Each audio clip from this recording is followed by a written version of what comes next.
C'est à l'Éperon, en Saint-Géléo, que Josiane Even, potière de son état, exerce ce métier depuis une quinzaine d'années. Une terre d'argile d'une grande finesse, appelée faïence blanche, lui sert de matière première pour faire naître de ses mains de précieux objets d'art d'une grande diversité. De la tortue miniature au luminaire et autres pots, elle partage avec nous les gestes subtils et l'imagination qu'exige cette profession. J'ai commencé la poterie, la commercialisation de la poterie avec des animaux siffleurs en 84. C'était peut-être des animaux moins sophistiqués, mais il y avait toute une gamme, les escargots, toujours Destiné aux enfants? C'était à l'origine destiné aux enfants. Parce que j'avais beaucoup de mal à commercialiser ce que je fabriquais. Et je faisais des expositions à l'époque et j'avais du mal, j'étais très mal à l'aise. Et en trouvant ces petits objets siffleurs, j'avais le public des enfants et c'était bien agréable. Ça me donnait du courage et ça a été le pied dans la commercialisation. Parce que fabriquer c'est bien, mais vendre aussi c'est bien. Et je crois que c'est ce qui est peut-être le plus difficile pour l'artisan aussi, c'est de commercialiser. Il faut être sûr de soi, on a toujours, des fois on n'est pas trop sûr, surtout quand on commence, on n'est pas sûr de soi et on dévalorise un petit peu ces objets, ce qu'on fabrique. Alors ça c'est de la terre que j'ai préparée, que j'ai passée dans cette machine, c'est une boudineuse. Pour bien la travailler, pour que je puisse tourner plus aisément, que ma terre soit de bonne qualité, je passe ma terre dans cette machine qui me fait des boudins, d'où son nom, la boudineuse.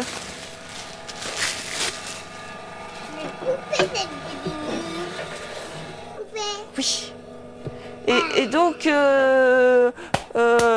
ça m'évite ce travail, ce travail physique que font aussi encore quelques potiers traditionnels. Hein. Là, je prends ma terre et je fais seulement que des boules. Je n'ai plus de travail de malaxage. Avant, c'était un gros travail. C'est aussi une histoire de temps. Bon, non, c'est pas pour cette quantité de terre. Quand c'est des gros pots, oui, il faut donner. Mais quand là, c'est une petite boule, c'est surtout le geste, la façon dont vous placez les mains qui font que ça se fait facilement.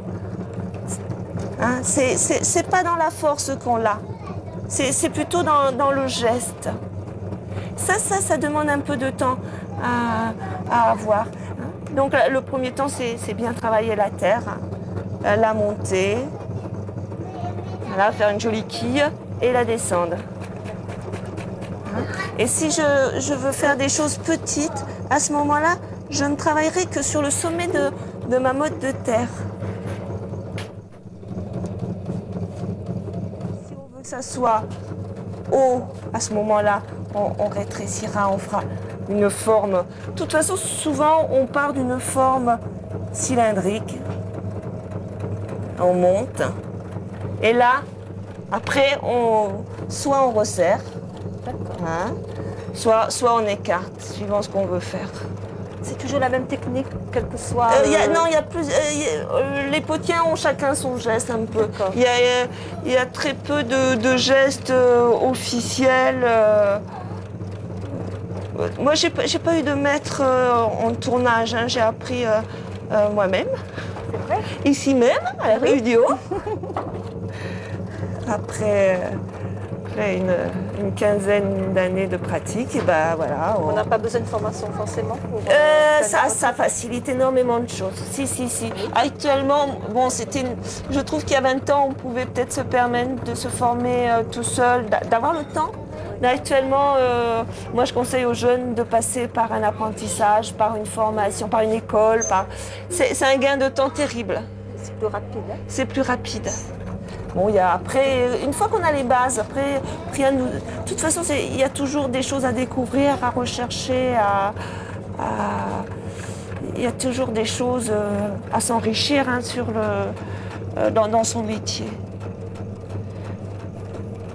C'est les circonstances de la vie qui ont fait que ça se fasse à l'Éperon. Mais bon, c'est un endroit aussi qui il y a 20 ans, voulait être un centre artistique, un centre Touristique aussi, je pense. Touristique, artisanale surtout. Artisanale, oui. Hein. Bon, ça a beaucoup dévié. C'est bien regrettable. Oui. Il y a beaucoup de visiteurs. Il y a des visiteurs, on a quand même beaucoup de gens qui connaissent l'éperon de bouche à oreille. Et puis bon, on est dans des guides touristiques, dans le guide du routard. Bon, voilà, un vase. Et donc on a une clientèle locale qui nous amène régulièrement des gens de l'extérieur.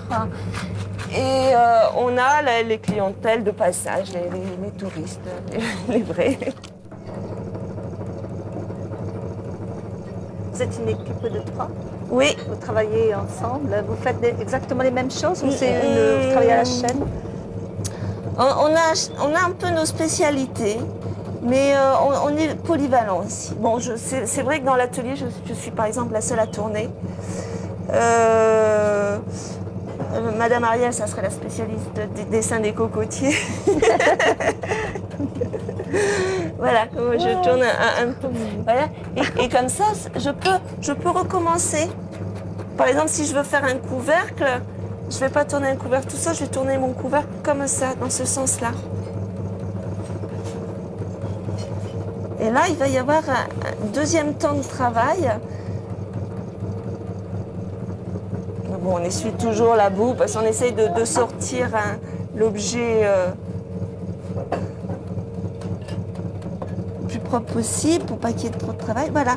Et ce couvercle, il sera travaillé dans un second temps, justement sur ce tour-là.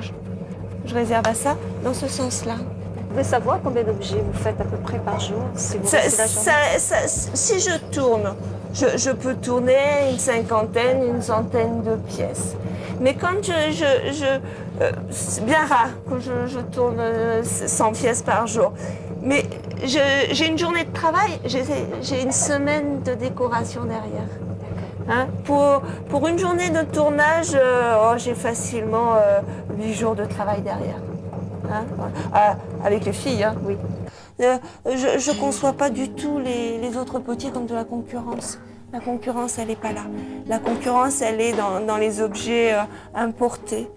Le problème, c'est les soi-disant artisans qui produisent ça et qui importent ça. Alors ça, c'est terrible pour nous, on peut pas concurrencer. Donc ce sont des objets qui ont été empilés les uns sur les autres pour faire cuire. La première cuisson, on met beaucoup de choses dans le four. On superpose. Bon, comme c'est des objets qui sont fragiles, hein, mais on peut les superposer quand même, mettre les petits objets dans les objets un peu plus grands. Et donc ça, c'est la première cuisson. L'objet est cuit, c'est-à-dire qu'il sonne. Hein, il doit bien résonner. Et à ce moment-là, on va faire un petit dépoussiérage et on va mettre les couleurs. On a choisi cette terre blanche pour pouvoir justement travailler les couleurs, avoir toute une gamme de couleurs. On a fait des essais sur des terres rouges et les couleurs ne ressortent pas aussi bien. Donc comme on est dans une île de couleurs, ça sera de la couleur qu'il y aura dessus. Hein. Là, c'est une cuisson qui monte à 1020 degrés. Il faut 8 heures de montée en température et 24 heures de refroidissement. Hein. Vous pouvez toucher, c'est encore chaud. Ça s'est arrêté hier matin. Hein. Là, c'est une cuisson qui monte à 960, 980. La cuisson aussi est en 8 heures. Et donc autant de temps pour refroidir, 24 heures. Hein. Et c'est par cette magie de cette cuisson que les couleurs vont se fixer et se révéler aussi. Donc la première étape, le biscuit, ce qu'on appelle le biscuit. Et la deuxième étape, la dernière cuisson, les paillages. Donc vous voyez, il y a des piliers avec des plaques d'enfournement pour faire des étagères à l'intérieur. Là, aucun objet ne doit se toucher. Hein, tout doit être séparé, donc ça fait des enfournements beaucoup plus aériens. Hein. Après le dépoussiérage, on fait un débarbouillage, un barbouillage, c'est-à-dire qu'on va passer de la couleur sur les grandes surface d'abord pour faire les fonds.